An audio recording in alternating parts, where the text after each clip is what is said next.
Chapter 1. The Wrong Brother. The ballroom smelled of old wine and older secrets. Ilara hadn't wanted to come. She'd told herself that twice while fastening the clasp of her mother's necklace, 3 times while climbing the stone steps to the Ashford estate, and at least a dozen times since crossing the threshold into a room full of strangers who looked at her like she was something to be appraised and discarded. But her sister had begged, "Please, Ilara, just this once. You can't hide forever."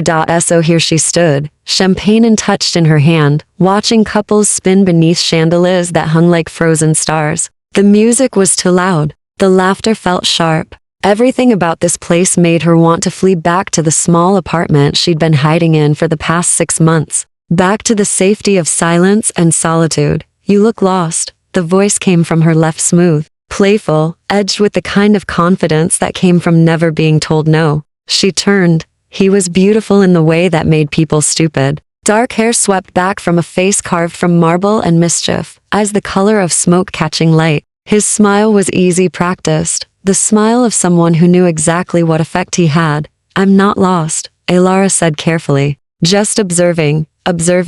He stepped closer, and she caught the scent of cedar and something else, something cold and faintly metallic. "That's what people say when they're trying very hard not to be noticed." "Maybe I don't want to be noticed." Too late. His grin widened. "I'm Adrian Ashford." "And you are?" "Leaving soon," she said, but there was no bite in it. Despite herself, despite the walls she'd spent months building, she felt the faintest pull of something like interest. He was charming, harmless, the kind of distraction she might have welcomed once, before everything fell apart. Adrian laughed, a sound like wind chimes in a summer storm. "Dance with me first. Then you can flee into the night like Cinderella." She should have said no, should have smiled politely and walked away. But his hand was already extended, palm up. An invitation that felt strangely old-fashioned in a room full of modern cruelty. Ilara placed her hand in his, the moment they reached the dance floor. The air changed. It wasn't the music that stayed the same.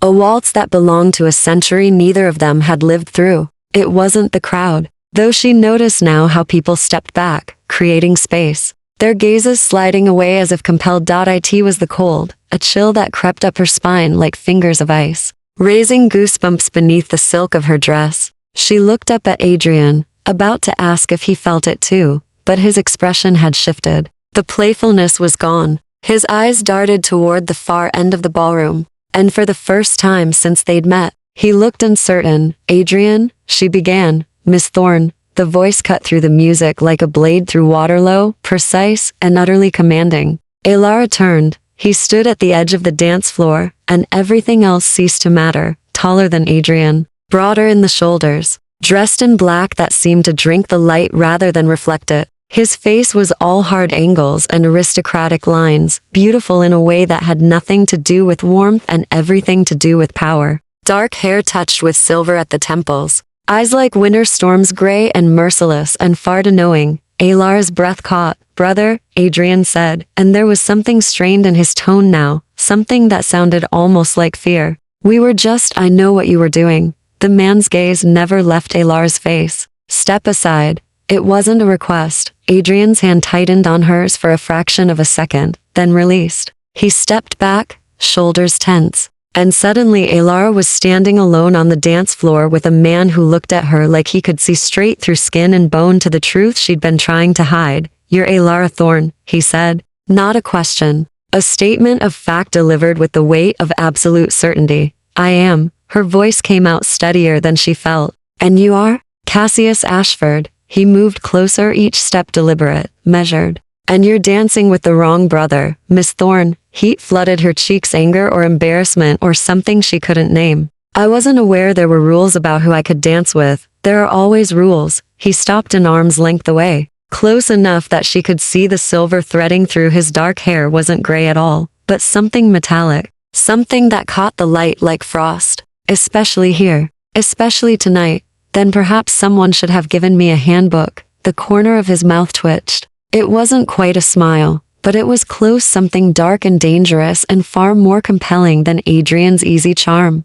"Would you have read it?" "No, honest." He tilted his head, studying her with an intensity that made her want to step back and step forward at the same time. Refreshing. In a room full of liars, I don't lie well, Alara admitted. I've never had much practice. That, Cassius said softly, is what's going to get you killed. The words landed like stones in still water. Around them, the music swelled. Couples spun. Laughter echoed off vaulted ceilings. But in the small space between them, the air had gone cold and still. Is that a threat? She asked, a warning. His hand rose slowly, giving her time to pull away and brushed a strand of dark hair from her face. His fingers were ice cold. You don't belong here, Alara Thorne. Not in this house. Not among these people. And certainly not with my brother.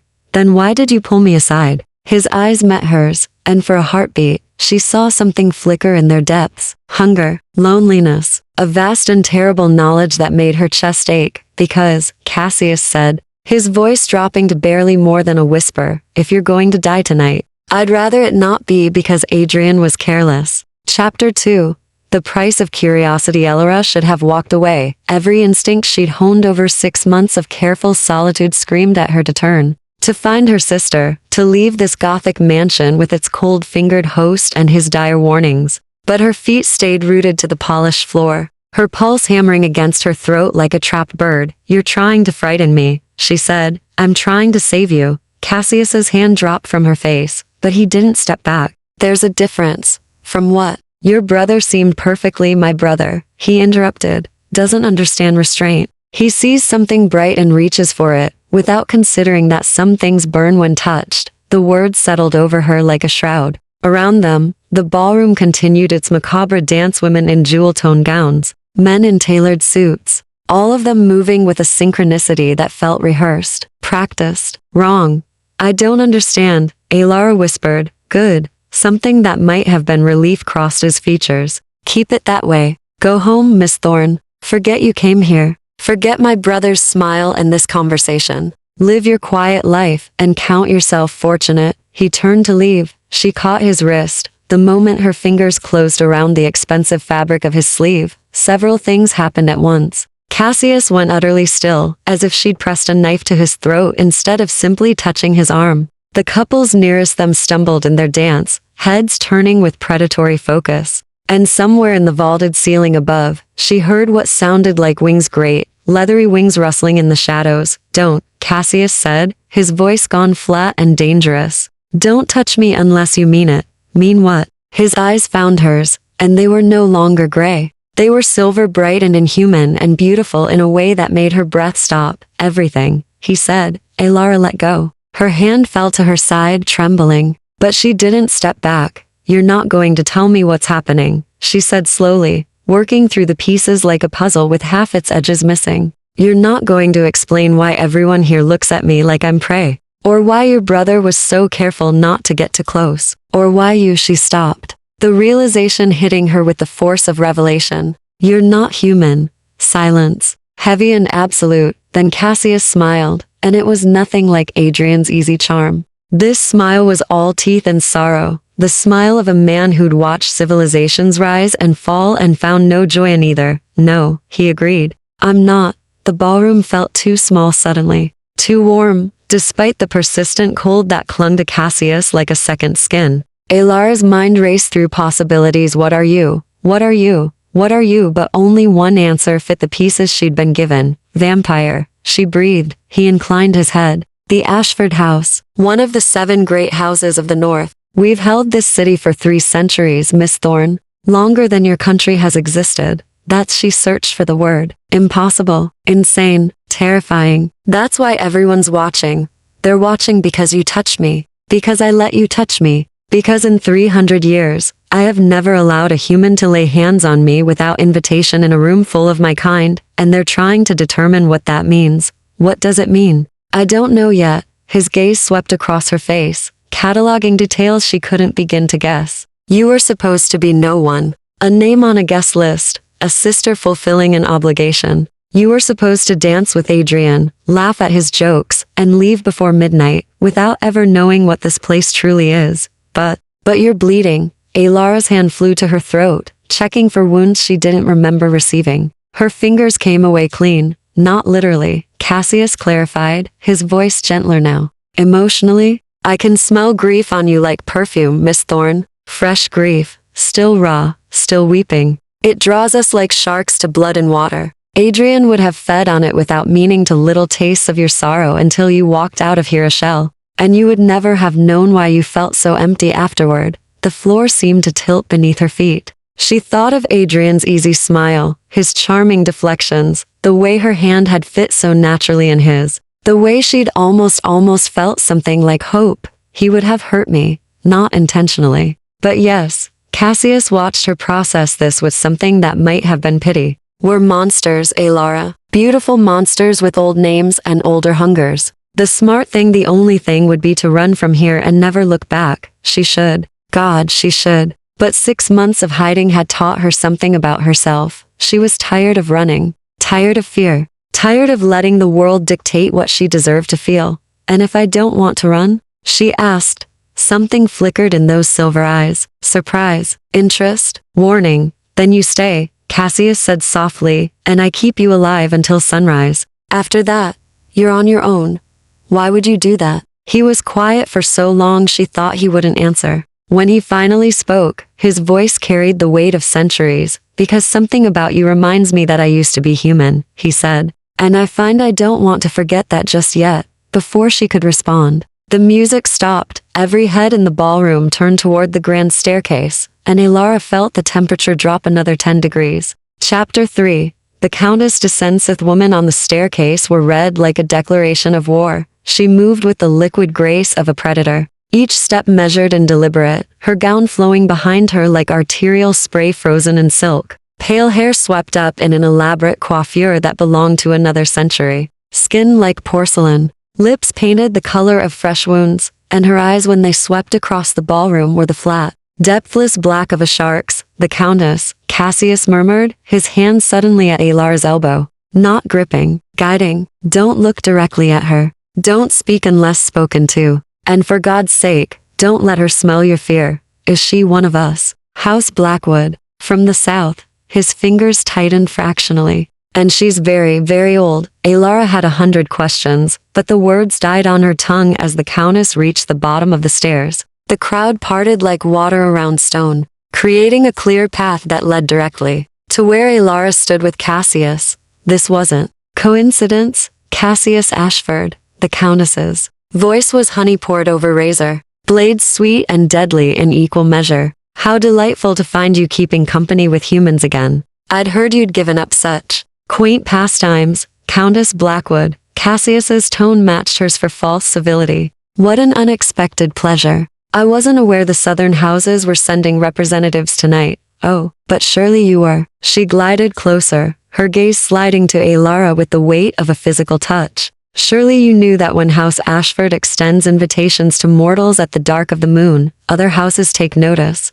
Especially when those mortals bear such interesting bloodlines. Alara's heart stuttered. I don't. Hush, child. The Countess raised one pale hand, and Alara's voice simply stopped working. Not gagged, not choked, just gone, as if the air itself had forgotten how to carry sound from her lungs. The adults are speaking. Rage flooded through Alara's veins, hot and sudden. She opened her mouth to protest, to scream, to curse, to do something, but Cassius's hand moved from her elbow to her wrist, his cold fingers wrapping around her pulse point in what might have been restraint or warning, or both. That's enough. His voice dropped to something darker, something that raised the fine hairs on Alara's arms. She's under House Ashford protection. You have no claim here. Protection. The Countess laughed, a sound like breaking glass. Is that what we're calling it? How refreshingly old-fashioned. Tell me, Cassius, does your brother know you've claimed his little plaything? Adrian forfeited any claim when he failed to properly vet his guest list. Cassius's thumb moved against Alara's wrist, a barely perceptible gesture that somehow conveyed, stay calm, stay still, trust me. As the elder, I invoked right of ascendancy. Something passed between the two vampires, some wordless exchange that Alara couldn't begin to parse. The Countess's black eyes narrowed. Her lips curved into a smile that had nothing to do with humor. Right of ascendancy, she repeated. Invoked, accepted, bound by house law until the debt is paid or the mortal released. Her gaze returned to Alara, and this time there was something hungry in it, something that made Alara's skin crawl. How very inconvenient for House Blackwood's interests. Then perhaps, Cassius said softly. House Blackwood should have moved faster. The temperature in the ballroom plummeted. Frost began forming on the edges of the champagne glasses. Somewhere in the crowd, someone gasped. The Countess took a single step forward. Cassius moved in front of Elara. It happened so quickly that Elara's human eyes almost missed it. One moment he was beside her. The next he was a wall of black fabric and controlled violence between her and the ancient vampire who looked at her like she was the final piece in a game. Elara didn't know she was playing. Under house law, Cassius said, each word carefully enunciated. An attack on my protected is an attack on me. An attack on me is an attack on House Ashford. And an attack on House Ashford would require the southern houses to invoke formal challenge before the Council of Seven. He paused, letting the weight of those words settle. Are you prepared to do that over one mortal girl, Countess? Silence stretched like a blade between them. Then the Countess laughed again, softer this time, almost genuine. Oh, Cassius, you always were the cleverest of the Ashford line. She stepped back, smoothing her blood-red gown with pale hands. Very well. Keep your little mortal. Shelter her under your roof. Bind her with your laws. Pretend that she matters beyond the beating of her heart. Her smile sharpened. But know this. House Blackwood is watching. And when your protection falters, as it inevitably will, we will be waiting. She turned in a swirl of silk and disappeared into the crowd, taking the unnatural cold with her. The ballroom resumed. Music swelled. Conversations restarted as if nothing had happened. But Elara could feel the attention still focused on her, dozens of inhuman eyes tracking her every breath, cataloging her every movement. Her voice returned suddenly, and she gasped. What the hell just happened? She demanded, pulling away from Cassius's grip. He turned to face her, and for the first time that night, she saw genuine concern in his expression. You, he said quietly, just became the most valuable and most endangered human in the city. His jaw tightened. And I just became responsible for keeping you alive. I didn't ask for protection. No, but you have it anyway. He glanced toward the doors, calculating. We need to leave, now, before the other houses decide to test the boundaries of what I just claimed. Claimed? Elara's voice rose. You claimed me? Like property? Like responsibility? Cassius met her gaze squarely. Welcome to the world of vampire politics, Miss Thorne. I hope you survive it. Chapter 4. Threshold. The night air hit Elara like a slap. She stumbled down the mansion steps. Cassius's hand still firm on her elbow, guiding her away from the golden light spilling through the ballroom windows. Behind them, music continued its waltz, oblivious or indifferent to the tension that had nearly shattered the evening into violence. My sister, Elara gasped, trying to pull free. I can't just leave her. Your sister left an hour ago with a man from House Thornwick. Cassius didn't slow his pace. Safe, unharmed, completely unaware that anything unusual happened tonight. How do you? I know everything that happens in my house. Miss Thorne. He led her toward a car that materialized from the shadows, sleek, black, expensive. A driver appeared, opening the rear door without a word. Get in.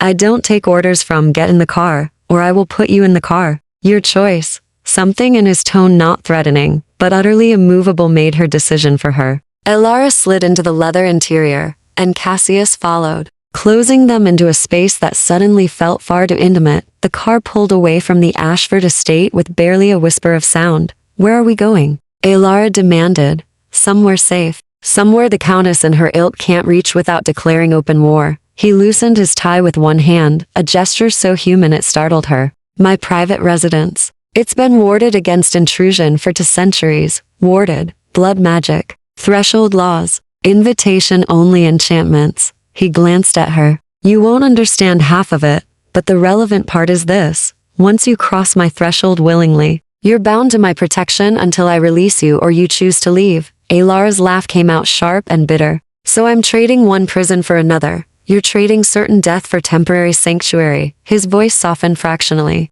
I understand this isn't what you wanted, but that woman in the red dress, the Countess, she's killed more humans than you have years in your life, and she wants something from you. Something worth risking house war to obtain. What could I possibly have? That your bloodline? Cassius turned to face her fully, and in the dim light of the car, his eyes had returned to gray. Storm cloud gray, ancient and weary. You're descended from the Thorn Witches of Essex. Old magic.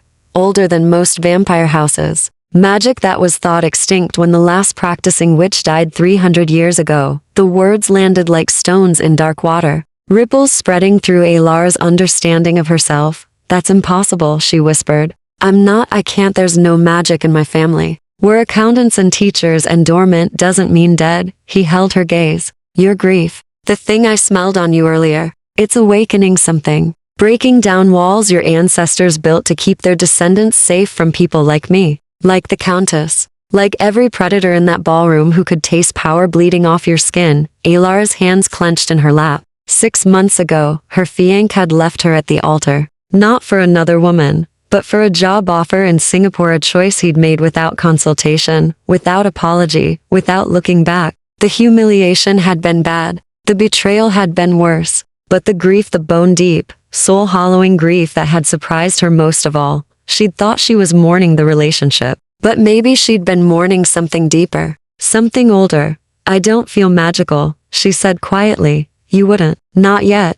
Cassius leaned back against the leather seat, closing his eyes. But the Countess does. And she'll kill you to harvest whatever's waking inside you. Or she'll turn you into something that wishes it were dead. Either way, you don't survive the night without intervention. Your intervention. Yes. Why? Alara studied his profile, the sharp line of his jaw, the silver threading through his dark hair. Why do you care if one human lives or dies? You said it yourself, you're monsters. His eyes opened, finding hers in the darkness. I am a monster, he agreed. I've lived 347 years. I've killed. I've fed. I've watched empires crumble and rebuilt them in my image. I am everything your childhood nightmares warned you about. He paused, something shifting in his expression. But I remember being human. I remember what it felt like to have a heartbeat that meant something. And I remember making a choice to become this thing. Rather than having the choice stolen from me, the Countess would steal my choice. She would erase you and wear your power like a coat. His voice went cold.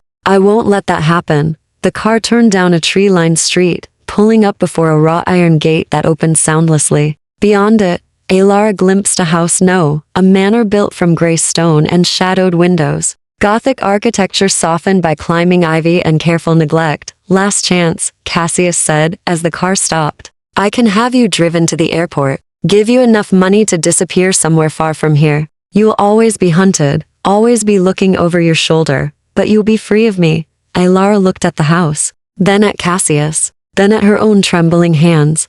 What happens if I go inside? You become my responsibility, my guest, he searched for the word. My ward, until we determine what the Countess wants and how to keep you alive long enough to develop whatever magic is waking inside you. And then you choose, human or something more, mortality or power, freedom or protection. His gaze held hers. But you choose, Alara, not me, not the Countess, you.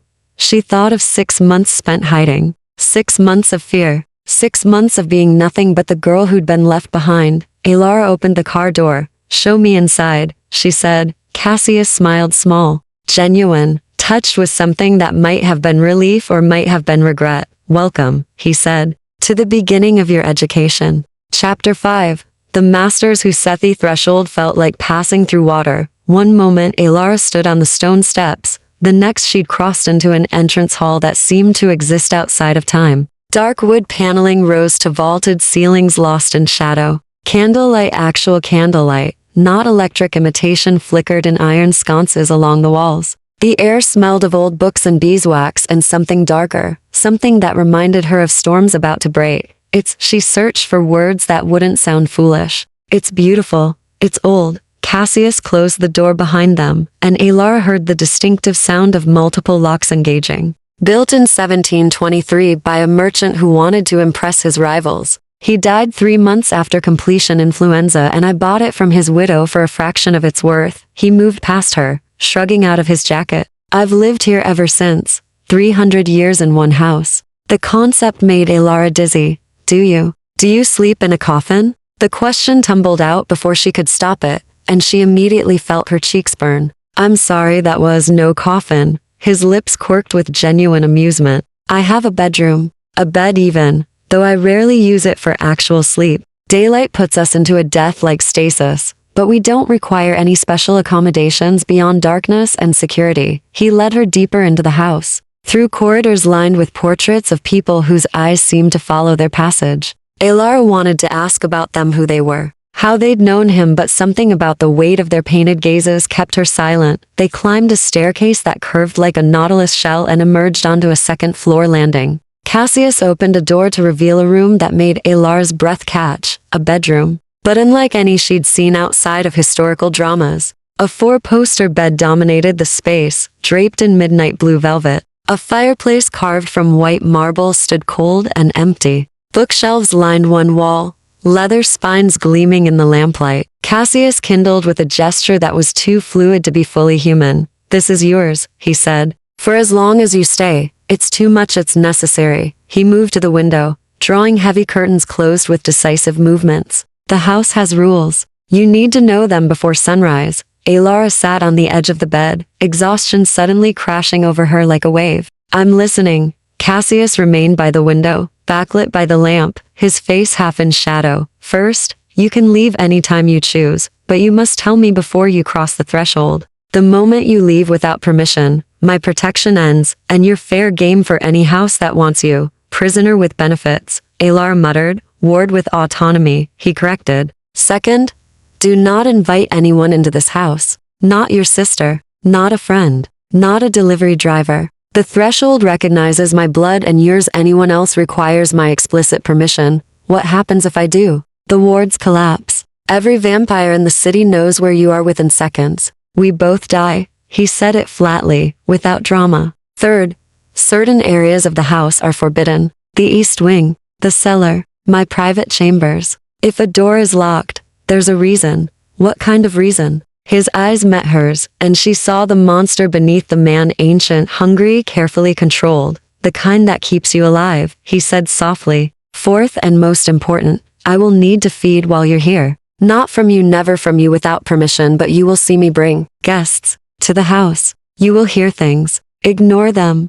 Alara's stomach turned. "You're going to kill people while I sleep upstairs?" "I'm going to feed from willing donors who understand exactly what I am and what I offer in exchange." His voice hardened. "I don't kill to feed, Miss Thorne. I'm not a savage, but I am a predator, and I won't pretend otherwise to make you comfortable." She wanted to argue, wanted to call him monster, murderer, everything her racing mind supplied, but something stopped her, the memory of his hand on her wrist, holding her steady while the Countess circled. The way he'd positioned himself between her and death without hesitation. "What do you offer?" she asked instead. In exchange, Cassius was quiet for a long moment. "Pleasure," he said finally. "Euphoria. A bite from one of my kind done properly, with consent, is the closest thing to paradise most humans will ever experience. There are people who spend their lives chasing that feeling, who line up outside establishments like mine, hoping to be chosen. That sounds like addiction."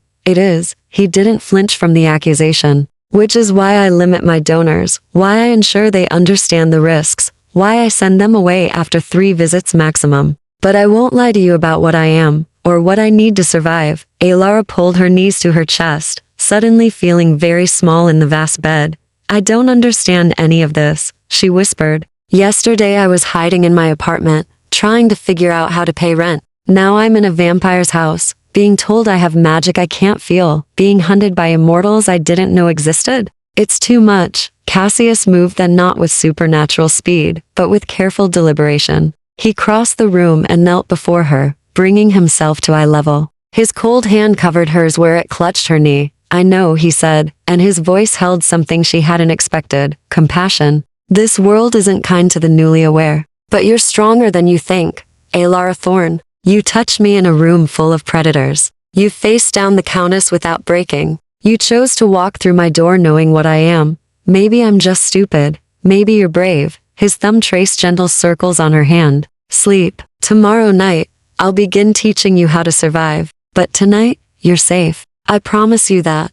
Alara wanted to pull away, wanted to maintain the distance that would keep her safe from whatever this was becoming. She didn't move. Chapter 6. Daybreak confession. Sealer awoke to silence so complete it felt like drowning. No traffic sounds, no birdsong, no distant hum of city life filtering through walls. Just absolute, suffocating quiet, broken only by her own breathing. She sat up, disoriented, taking in the unfamiliar room. Daylight tried to push through the heavy curtains, but failed, leaving everything in a dim twilight that made the shadows seem alive. The events of last night crashed over her. The ballroom, the Countess, Cassius's cold hand in hers. I'm in a vampire's house. The thought should have terrified her. Instead, she felt something closer to curiosity. Alara slipped from the bed, still wearing last night's dress, and padded to the door. It opened soundlessly. The hallway beyond stretched in both directions, portrait-lined and still. She chose left, moving quietly, though she didn't know why. Some instinct that warned her not to disturb whatever slept in this house during daylight hours. She found the library by accident, floor-to-ceiling shelves crammed with books, thousands of them. Leather-bound and some so old the titles had faded to illegible smudges. A desk sat by the window, papers scattered across its surface. Alara moved closer, drawn by handwriting that was precise and elegant and utterly inhuman in its perfection. House Blackwood. Movements 1-8 for 7 present. Thorn. Bloodline genealogy traced to 1692. Awakening. Signs and symptoms in dormant witch blood. Her own name appeared in the margins, underlined 3 times. Notes in what looked like Latin flanked it. Dates. Locations. A family tree that stretched back centuries, ending with her name at the bottom, like a period on a very long sentence. You're snooping. Alara spun, heart hammering. Cassius stood in the doorway, and he looked wrong in daylight or what passed for it in this shuttered house. His skin was pallor, almost translucent. Dark circles shadowed his eyes. He moved more slowly, as if fighting against invisible weights. I thought you'd be asleep, Alara managed. I should be. He entered the library carefully, each step deliberate. But I felt you moving through the house. The wards recognize your presence. Alert me when you're awake. He lowered himself into a chair by the cold fireplace, the movement stiff. Daywalking is possible for one my age, but inadvisable. It's like moving underwater. Everything is harder. Then why? Because you're reading my research on your bloodline, and I'd prefer to answer questions while you're still speaking to me. His lips quirked without humor. Finding out you've been investigated tends to upset people. Alara looked back at the papers, at her name surrounded by notes and calculations. How long have you known about me? 3 weeks. Your name appeared on Adrian's guest list, flagged by one of our historians who tracks dormant bloodlines. He closed his eyes briefly, and Alara saw genuine exhaustion in the gesture. I meant to remove you from the list. Spare you this. But Adrian had already sent the invitation, and refusing it would have drawn more attention than allowing one harmless human to attend one harmless party. Except I'm not harmless. No, he opened his eyes, and they were dull silver in the weak light. You're potentially one of the most powerful witches born in 3 centuries, if your blood awakens fully. And every house in the Northern Territories now knows you exist. Alara sank into the chair opposite him, her legs suddenly unsteady. I can't be a witch. I've never done magic. I don't even believe in. She stopped. I didn't believe in vampires yesterday either. Belief is irrelevant to truth. Cassius leaned forward, resting his elbows on his knees. Your ancestors bound their magic bloodline to protect their descendants from people like me. But bindings weaken over generations, and trauma deep, soul-cutting trauma can shatter them entirely. The broken engagement, the public humiliation, the grief that had hollowed her out and left her raw. You're saying my ex-fiancé leaving me triggered magic powers? Alara's laugh came out sharp. That's the most ridiculous. Have you noticed things lately? Cassius interrupted. Electronics malfunctioning around you? Lights flickering when you're upset? Dreams that feel too vivid to real? Alara's mouth went dry. Yes, all of it. The last 3 months had been full of strange occurrences she'd written off as stress or coincidence. Her phone dying at full battery. Street lights going dark when she passed beneath them. Dreams where she could taste copper and earth and something wild. What happens to me? She whispered. That depends. He held her gaze, and she saw something in his expression she hadn't expected. Fear. Not for himself, but for her. If we do nothing, the magic will eventually consume you. Witch blood that awakens without guidance burns itself out. You'd live maybe 6 months before your own power tore you apart from the inside. And if we do something, I teach you control. Basic warding, grounding, how to channel power without destroying yourself. He paused. But that makes you valuable, Alara. A trained witch with thorn blood, every house would go to war to possess you, to use you, or kill me, or that. He didn't lie to soften it, and she appreciated the brutal honesty. The Countess won't be the last to come hunting. House Blackwood wants your power to bolster their political position. House Thornwick would drain you dry to fuel their blood magic rituals. House Ravencroft would simply eliminate the threat you represent, so I'm damned either way. Not damned. Cassius leaned back, exhaustion pulling at his features. But definitely in danger. Alara stared at the papers, at her name written in his elegant hand, surrounded by notes and warnings and careful calculations. He'd been researching her for weeks, had known what she was before she'd set foot in his house, could have let her die last night, could have walked away and saved himself the complication. Why are you helping me? She asked. He was silent for so long she thought he wouldn't answer. When he finally spoke, his voice was barely above a whisper. 300 years ago, I had a sister, human, mortal, beautiful and bright and full of life. His eyes went distant, lost in memory. A vampire from House Ravencroft took an interest in her. I was newly turned, still learning the rules, still believing I could protect everyone I loved. His jaw tightened. I failed. She died. She suffered first. The words were flat, emotionless, but Alara heard the centuries of grief beneath them. And I was too weak, too ignorant, too bound by house politics to save her. He looked at Alara then, really looked at her, and she saw the wound he'd been carrying for 300 years. You remind me of her, he said. Same defiance, same refusal to break. His voice dropped. And I'll be damned if I let history repeat itself. Chapter 7. Lessons in Blood Night fell like a curtain lifting. Alara felt the change even before she saw it, a shift in the house's atmosphere, as if the building itself had been holding its breath and could finally exhale. From somewhere below, she heard movement. Footsteps that were too light, too measured to be human. Cassius was awake. She found him in what he called the teaching room, a circular chamber on the 3rd floor with symbols carved into the wooden floorboards. Candles burned in a perfect circle, their flames unnaturally still, despite the draft from the open window. He'd changed into simpler clothes, black shirt, dark trousers. His hair was damp, as if he'd bathed. The exhaustion from earlier had vanished, replaced by the coiled intensity she remembered from the ballroom. You slept well? He asked, without turning. How did you know I was here? Your heartbeat. I can hear it from 3 floors away. He gestured to the circle of candles. Come, stand in the center. Alara approached cautiously, eyeing the symbols. They looked old, angular and sharp, nothing like any alphabet she recognized. What is this? A testing circle. It won't hurt you, but it will show me what we're working with. Cassius finally turned to face her, and his expression was serious. What I'm about to teach you tonight could save your life or end it, depending on how well you listen. I need you to trust me. I barely know you. Then trust that I have 3 centuries of experience keeping humans alive in a world designed to kill them. His voice softened. Please, Alara. She stepped into the circle. The moment her foot crossed the boundary, the candle flames flared blue. Alara gasped, stumbling back, but Cassius was there, steadying her with hands that were cold but gentle. Don't break the circle, he said urgently. Stay inside. Let it read you.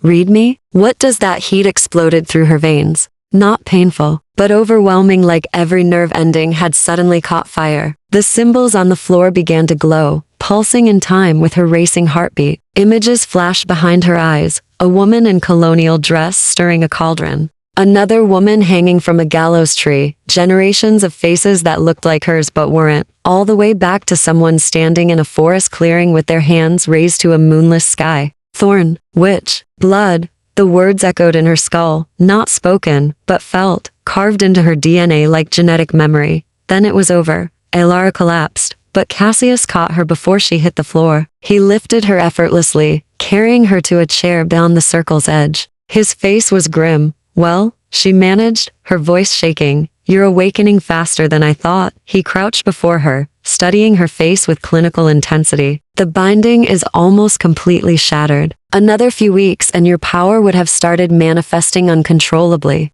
What did you see? Everything. He stood, pacing the room with predatory grace. Your bloodline goes back to the Salem trials before them, actually. Your ancestor was one of the witches who escaped before the hangings began. She bound her. Power to protect her children, and every generation after strengthened that binding. He turned to face her. Until you. I didn't do anything. You grieved. Deeply. Honestly. His silver eyes held hers. Witch magic is tied to emotion, to truth, to raw human feeling. Your pain was so profound it cracked the binding like glass. Now the power is waking, and it's hungry. Alara wrapped her arms around herself, suddenly cold despite the candlelight. What kind of power? The old kind, earth magic, blood magic, the ability to shape reality through will and sacrifice. He moved to a shelf, pulling down a leather-bound book. But power without control is just destruction. You need to learn grounding first, how to channel energy without burning yourself out. And you can teach me this? A vampire? I've lived 300 years among witches, with witches, occasionally against witches. A dark smile touched his lips. I know more about your craft than most living practitioners, and unlike them, I have no interest in controlling you or stealing your power, just keeping me alive. Yes, he opened the book, revealing pages covered in the same angular script from the floor. The first lesson is simple: awareness. You need to feel your power before you can control it. For the next hour, Cassius walked her through exercises that felt absurd and profound in equal measure, breathing techniques that made her skin tingle, visualization practices that sent phantom sensations racing through her limbs. By the end, she could almost sense a coiled heat in her chest. Waiting. Good, Cassius said, approval warming his voice. You're a natural. Most dormant witches take weeks to reach this point. Or maybe I'm desperate not to explode from the inside out. Motivation is its own teacher. He closed the book. That's enough for tonight. Your body needs to adjust. We'll continue tomorrow. Alara stood, legs unsteady, and nearly fell. Cassius caught her again, his third rescue of the evening. Sorry, she muttered. I feel like I ran a marathon. You did. Magically speaking, he didn't release her immediately, and she became acutely aware of how close they were standing, how his hands spanned her waist, how his eyes had darkened from silver to something deeper. Alara. The doorbell rang. Every muscle in Cassius's body went rigid. He released her and moved to the window in a blur of motion, peering down at the street below. When he turned back, his face was carefully blank. I have a guest. Go to your room. Lock the door. Don't come out until I get you. What? Who a donor? The word came out clipped. I haven't fed in 3 days. I can't wait any longer. His eyes met hers, and she saw hunger in them, raw and undeniable. Please, go. Alara fled. But as she climbed the stairs to her room, she heard the front door open, heard a woman's voice, breathy and eager, heard Cassius murmur something too low to parse, and felt something dark and possessive twist in her chest that had nothing to do with magic. Chapter 8. The sound of hunger. Lara locked her door and pressed her back against it, heart hammering. It's none of your business. He told you this would happen. He's a vampire. This is what he does. The rational thoughts did nothing to stop the emotions churning through her: jealousy, curiosity, and something darker she didn't want to name. She moved to the bed and sat rigidly on its edge, hands clenched in her lap. From somewhere below, she heard laughter. The woman's voice, musical and knowing, then silence. Alara told herself she wouldn't listen. Told herself she'd read one of the books from the shelf, take a bath, anything to distract from what was happening to floors beneath her. But her body betrayed her, pulse racing, ears straining for sounds she shouldn't want to hear. A soft gasp carried through the old house's bones, then a moan, not of pain, but of pleasure so intense it made Alara's breath catch. Her fingers dug into the velvet bedspread. The heat that had coiled in her chest during the magic lesson flared suddenly, spreading through her limbs like wildfire. Stop listening. Stop. But she couldn't. The sounds continued, breathless whimpers, murmured words she couldn't parse. The wet sound of Alara shot to her feet and paced to the window, pressing her forehead against the cool glass. Outside, the city glittered with ordinary lights, ordinary people living ordinary lives. She could leave, right now, walk out the door and never look back, except she'd die. The Countess would find her, other houses would hunt her, and whatever magic was waking inside her would eventually tear her apart. She was trapped. Not by locked doors or physical restraints, but by circumstance and her own fragile mortality. The sounds below crescendoed, a woman's cry of ecstasy, followed by silence so complete it felt like the house had stopped breathing. Alara waited. Minutes crawled past. She counted her own heartbeats to keep from going insane. At some point, she heard the front door open and close, footsteps receding down the stone path, a car starting and pulling away, then nothing. She should stay in her room. should follow Cassius's instructions and wait for him to come get her. But the silence was worse than the sounds had been. It left too much room for imagination, for questions she didn't want to ask. Alara unlocked her door. The house felt different now, charged somehow, as if the feeding had left an electric residue in the air. She descended the stairs slowly, following instinct more than conscious decision. She found Cassius in the library. He stood by the window, one hand pressed against the glass, shoulders tight with tension. He'd heard her approach, she knew he had, but he didn't turn. "I told you to stay in your room," he said quietly. "I'm not good at following orders." Alara stepped into the library, closing the door behind her. "Are you? Is she? Alive, unharmed, blissfully satisfied, and paid generously for her time?" His voice was flat. "She'll wake tomorrow with a pleasant memory and no lasting effects beyond a mark. She'll probably show off to her friends." "You make it sound so clinical." "It is clinical. It's survival." Finally, he turned, and Alara's breath caught. His eyes were pure silver, now brighter than she'd seen them, almost luminous. His skin had more color, more life. He looked younger somehow, vital in a way that made her very aware that she was alone with an apex predator who'd just fed. "You're afraid?" he observed. "Should I be?" "No." He moved away from the window, but stopped a careful distance from her. "I would never. What you heard. What I did, I would never do that to you without permission. Without enthusiastic, informed consent freely given. You have my word.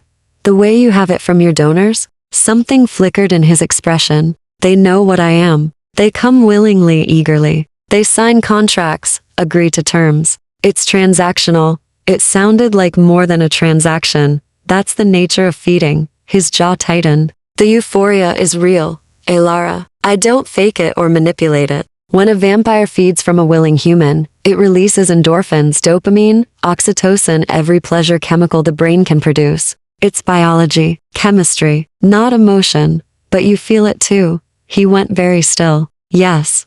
"What does it feel like? For you?" "You shouldn't ask questions you're not prepared to hear answered. I'm asking anyway." Cassius was silent for a long moment, warring with something internal. When he spoke, his voice was rough. "It's intimate. More intimate than sex, though often the two are combined. I taste everything: fear, joy, loneliness, love. Every emotion bleeding through their blood into me. For those few moments, I'm not alone in my own head. I'm connected to something living, something warm, something that still has a soul." He looked away. "And then it ends, and they leave, and I'm alone. Again for another 3 days, until hunger drives me to repeat the cycle." The rawness in his words made Alara's chest ache. "That sounds lonely," she said softly. "It is." He laughed without humor. 300 years of feeding from strangers who see me as a fantasy, a thrill, a story to tell. Never a person, never real." Alara found herself moving closer, drawn by something she couldn't name. "I see you as real." His eyes snapped to hers, and the intensity in them made her pulse spike. "Don't," he said, but there was no force behind it. "Don't look at me like that." "Like what?" "Like I'm not a monster. Like you're not terrified. Like you're curious about." He stopped himself, turning away. "You should go back to your room." "What if I don't want to?" "Alara."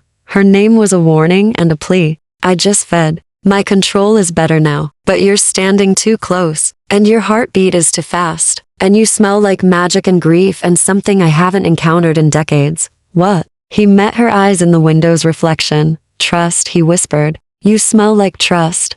The air between them felt charged, dangerous. Alara knew she should leave, knew she was playing with fire. She stayed. "Teach me more," she said. "About magic. About your world. I don't want to go back to my room and pretend I didn't hear what I heard, feel what I felt." "And what did you feel?" The question hung between them like a blade. "Jealous," Alara admitted. "And I don't know why." Chapter 9. Breaking points. The admission hung in the air between them like smoke. Cassius turned slowly, his silver eyes searching her face with an intensity that made her want to look away. She didn't. "Jealousy is dangerous," he said carefully. "It implies attachment. And attachment between us, between a vampire and the human he's sworn to protect, never ends well. You're the one who told me I remind you of your sister. You do. You did." His hands clenched at his sides. "But standing here now, watching you look at me like that, I'm not thinking about my sister." The words settled over Alara like a touch. Her skin prickled with awareness. with the same electric charge she'd felt during the magic lesson. The heat in her chest flared again, and this time she recognized it for what it was, not just magic awakening, but desire. What are you thinking about? The question came out barely above a whisper. Cassius moved then, not with supernatural speed, but with deliberate slowness that somehow felt more dangerous. He crossed the space between them until he stood close enough that she could feel the unnatural cold radiating from his skin. Close enough to see the silver in his eyes wasn't solid, but flecked with darker shades like storm clouds. I'm thinking, he said quietly, that you're 26 years old, human, vulnerable, and under my protection. I'm thinking that I've lived long enough to know better than to blur lines that should stay clear. I'm thinking that the last time I allowed myself to care about a mortal woman,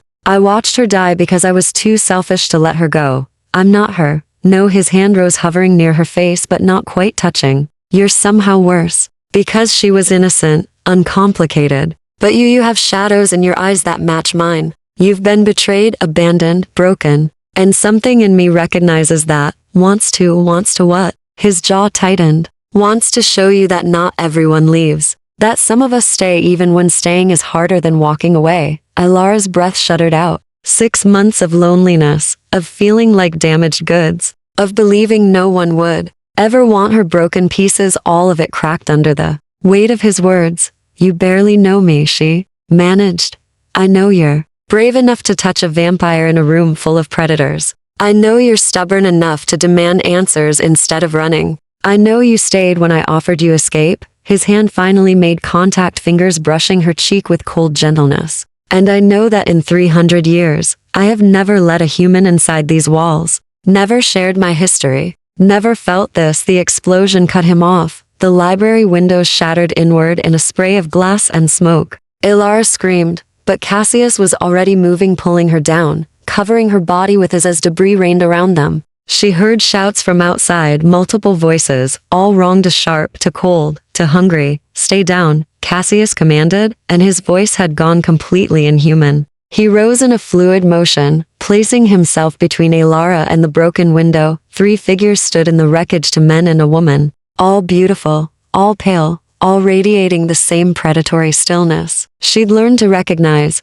Vampires. Cassius Ashford. The woman spoke. And Ilara recognized her voice, one of the guests from the ballroom, though not the countess. The council sends its regards. The council has no authority here, Cassius said flatly. This is House Ashford territory. You're trespassing. We're executing justice. The woman smiled, showing 2 sharp teeth. You've violated the accord by harboring a witch without declaring her to the 7 houses. The penalty is forfeit of both the ward and the guardian. She's not a witch. She's dormant. She was dormant. Our sensitives report active magic use in this location within the last hour. The woman's eyes slid to Ilara, and hunger flared in them. The testing circle. The awakening exercises. You've been training her, Cassius. That makes her active. That makes her fair game. Cassius moved, and Ilara barely saw it. One moment he was standing. The next he'd closed the distance to the nearest attacker. His hand wrapped around the man's throat.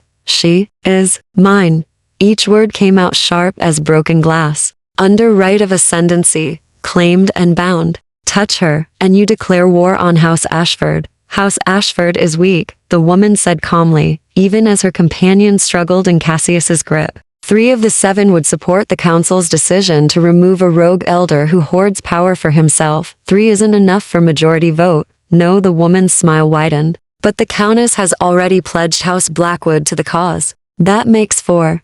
Cassius went very still. Impossible. Blackwood would never ally with. Blackwood wants the witch more than they hate the council. The woman gestured. And the 3rd attacker, who'd been silent until now, moved with blurring speed toward Ilara. She didn't think. The heat in her chest exploded outward. The attacker hit an invisible wall 3 feet from her and flew backward, crashing through what remained of the window into the street beyond. Ilara stared at her hands, which were glowing with faint green light. The library went silent. Well, the woman said softly. That's unexpected. Cassius dropped the vampire he'd been holding, and was at Ilara's side in an instant. His hand on her shoulder. Broadcast this to your council, he said, his voice carrying a weight that made the air vibrate. The witch has manifested. She's defended herself with magic. Under ancient law that makes her adult and autonomous, no longer subject to house claim without her explicit consent. His fingers tightened on Alara's shoulder. And she's chosen House Ashford. I haven't, Alara began. Yes, Cassius said urgently, his eyes locked on hers.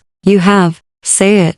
She understood then. This was a trap, a legal loophole, the only thing standing between her and death. I choose House Ashford, Alara said, her voice steady despite her shaking hands. I choose Cassius's protection, the woman hissed, fangs extending fully. The council will not accept. The council will follow its own laws or admit to tyranny. Cassius's smile was all teeth. Now get out of my house before I remind you why I've held this territory for 3 centuries. The vampires retreated, but their eyes promised this wasn't over. Chapter 10. The choice between worlds. The silence after the attackers fled was deafening. Alara stood trembling in the ruined library. Green light still flickering around her fingers like dying embers. Glass crunched under her feet. Cold night air poured through the shattered windows. And Cassius was staring at her with an expression she couldn't read. What just happened? She whispered.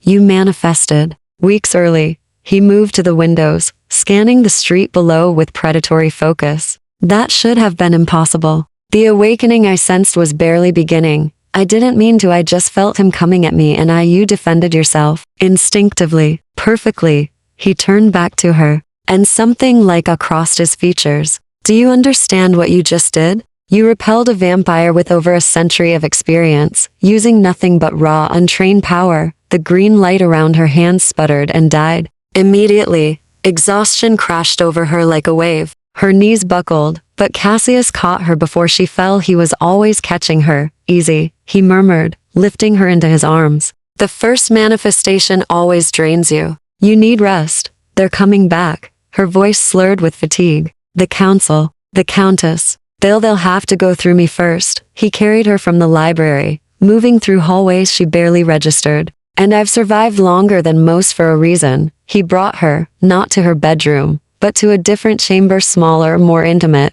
with heavy curtains already drawn and a fire burning in the hearth. The bed was massive, draped in dark fabrics that looked expensive and old. Your room, Alara realized as he laid her down carefully. The safest place in the house. Triple warded, blood locked to me alone. He pulled a blanket over her, his movements gentle. Nothing gets through that door without my permission. Not the council, not the countess, not even other members of House Ashford. You said I wasn't supposed to come here. That was before you became the target of a coordinated assassination attempt. His jaw tightened. Rules change when survival is at stake. Alara wanted to argue, wanted to process everything that had just happened, but her eyelids were impossibly heavy. The last thing she saw before sleep claimed her was Cassius standing by the door, silhouetted against firelight, looking like some ancient guardian carved from shadow and silver. She woke to twilight and the smell of food, not just any food, real food. The kind that made her stomach growl embarrassingly loud. Alara sat up, disoriented, taking in Cassius's bedroom by candlelight. A tray sat on the bedside table, soup, bread, tea that steamed invitingly. You slept 14 hours, she jumped. Cassius sat in a chair by the fire, watching her with those unsettling silver eyes. He'd changed clothes again, this time into something that looked almost casual, dark sweater, fitted trousers. If she didn't know better, he could have passed for human. 14. She reached for the tray, suddenly ravenous. What happened while I was asleep? I reinforced the wards. Contacted allies in houses Thornwick and Ravencroft. They're still neutral, might stay that way if we're lucky. Send a formal challenge to the council regarding their breach of territorial law. He stood, moving to the window. And I've been thinking about what comes next. Something in his tone made Alara pause mid-bite. What comes next? You can't stay here forever. This house is a fortress, but it's also a cage. He turned to face her, and his expression was carefully controlled. You have 3 options, Alara. 3 paths forward, and you need to choose. She set down the soup, appetite forgotten. I'm listening.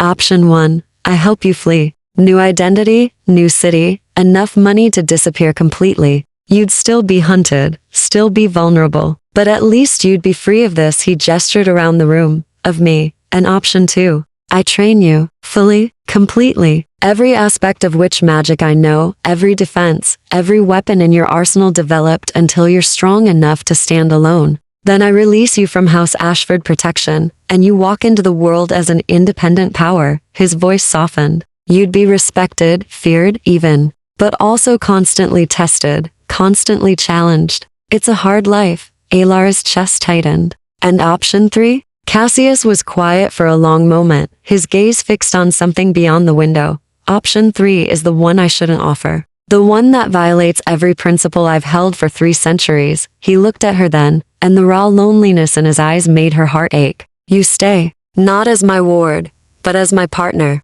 I finish your training, but you also learn the political game, house alliances, council dynamics, how to navigate vampire society. Eventually, when you're ready, and only if you want it, I offer you the choice of immortality. Not as my victim, but as my equal." The room felt too small suddenly, too warm, despite the cold that always surrounded him. "You mean turn me," Alara said quietly. "Make me like you.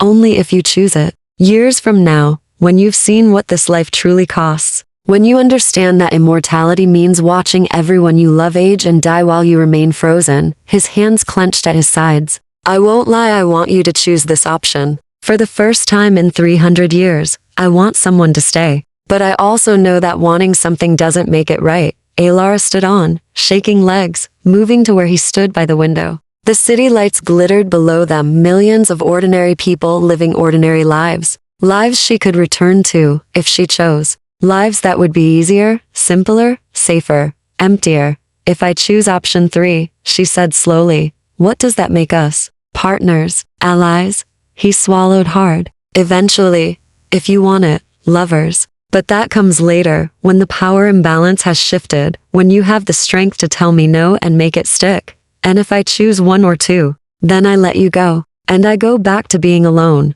A ghost of a smile touched his lips. "Which I'm quite good at actually." Alara looked at him, really looked. At the silver threading his dark hair, the ancient grief in his eyes, the careful way he held himself apart even now. He'd saved her life twice. Offered her honesty when lies would have been easier. Stood between her and death without hesitation, and he'd never once made her feel weak for being broken. "I choose," she began. A crash echoed from downstairs, shouting. The sound of the front door splintering. Cassius's face went blank. "They're here." "Who?" "Everyone." He moved to the door, then back to her, conflict written across his features. "Alara, I need you to know whatever happens next, whatever you see me do, I trust you." She interrupted. His eyes widened. Then, moving with inhuman speed, he pulled her close and pressed something cold into her hand. A knife, silver-bladed and ancient. "If I fall," he whispered against her hair, "run. Don't look back." Then he was gone, moving down the stairs toward the sound of invasion, and Alara, still clutching the knife, made her choice. She followed. Epilogue 3 months later, the council chamber fell silent as Alara entered. She wore black now, not mourning, but power. Her hair swept up to reveal the faint scar on her neck where Cassius had fed from her exactly once, with her explicit permission. To strengthen the magical bond that made her untouchable under house law, the Countess watched her approach with barely concealed fury. The other house representatives studied her with varying degrees of fear and respect. And at the head of the table, Cassius sat in the chair he'd claimed 300 years ago, looking every inch the predator he was. But when his eyes met hers, they softened. "Members of the council," Alara said clearly, "I come before you as representative of the newly formed house. Thorn, independent, autonomous, seeking formal recognition under the accord." Murmurs rippled through the chamber. "Impossible," the Countess hissed. "It takes centuries to establish a house, it takes power," Cassius interrupted smoothly, "which Miss Thorn has demonstrated repeatedly. And it takes an alliance with an existing house." His smile was dangerous. "Which she has, through me. This is unprecedented." So was a dormant witch manifesting combat magic. Alara stepped forward, and green light flickered around her fingers, controlled now, precise. "I've made my choice. I walk in your world on my own terms, not as anyone's ward, not as anyone's possession." Her gaze swept the council. "As your equal."